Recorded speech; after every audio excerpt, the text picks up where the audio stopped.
বলে এক জামানা সোহবতে বা আউলিয়া বেহতারা সাদ সালে তাআত বেরিয়া। তো সামান্য একটা সময় একজন আলেমে দ্বীনের সাথে বসা আর 1000 বছর ইবাদত করা, কোনটা উত্তম? আলেমে দ্বীনের সাথে বসা উত্তম। কারণ আমাদের এখানে দুইটা জিনিস, একটা হচ্ছে কাল, একটা হচ্ছে হাল।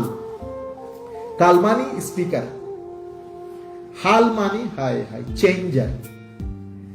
Speaker speaks 30 days, nobody change, খালি বলতে আছে বলতে আছে বলতে আছে।